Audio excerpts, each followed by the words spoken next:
Quote, government is not the solution, government is the problem, unquote. Ronald Reagan said that in his 1981 inaugural address. And what he meant to say was that government does not solve our problems. In fact, government makes many of them worse. But politicians today disagree with this. Politicians today say that they will solve all of our problems. One example of this is Governor Tim Walz of Minnesota. He promised a magical child care program that would help Minnesotan families. But instead, it resulted in disaster and a massive scandal. Our question today is, should Governor Tim Walz face congressional scrutiny over the fraud scandal in Minnesota? To answer this question, we'll focus on three main points. First, we'll give the scoop, the background to this news story. The second, we'll talk about the congressional scrutiny. And finally, third, we'll talk about a sad trend in American politics. Starting with the scoop.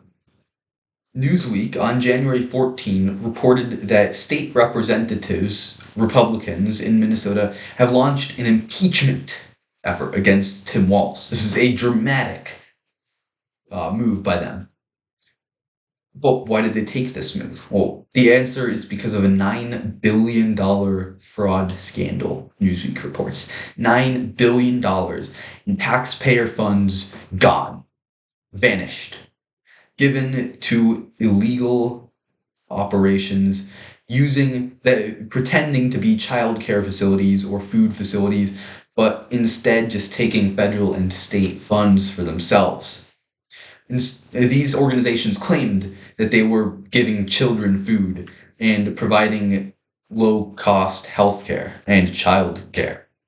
Instead, these organizations were fake.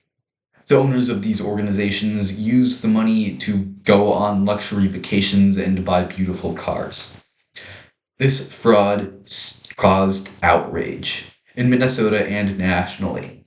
How could Tim Walz let something like this happen?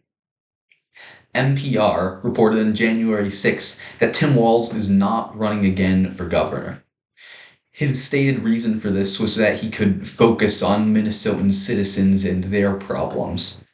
He said, although many speculate the actual reason he's doing this is because of this fraud scandal. Such major criticism of him has been raised that it looks like Tim Walz could not survive another election because his reputation has been so damaged by this scandal. But just because his reputation has been damaged doesn't mean that he's at fault.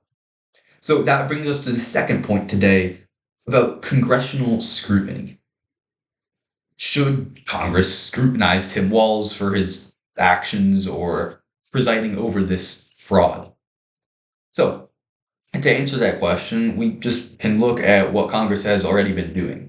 Fox News reported on December 31 that the House Oversight Committee is now investigating this fraud scandal and Tim Walz's possible implications in it. James Comer, the chair of the House Oversight Committee, and the Republican representative from Kentucky reported that the House Oversight Committee will be holding a hearing where representatives testify about what has gone on in this fraud scandal. So the House Oversight Committee's duty is broadly to oversee the outgoing taxpayer funds to various government programs and judge if these taxpayer funds are being used well or if fraud or other illegal activities are going on. The House Oversight Committee is responsible for effectively policing House bills and seeing if they are being executed and enacted legally or not. The House Oversight Committee, obviously, is now, as Fox reported in this article, is investigating Tim Walz and his administration. The question of should they investigate Tim Walz can be answered by this. Probably, because Tim Walz is the governor of this state, and $9 billion is an incredible amount of money to be wasted.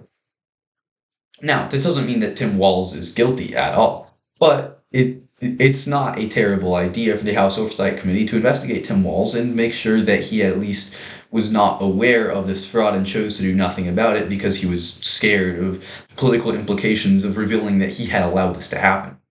But now this has already broken into the news.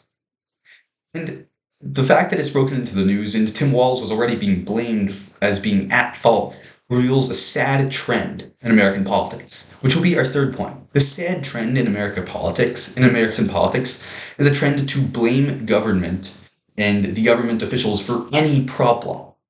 Friedrich Hayek, in his book The Road to Serfdom, explains why this tends to happen in democracies. He says that in democracies, many people often call for a grand plan, a scheme by the government to solve all problems, end all wars, end hunger, end disease, end poverty.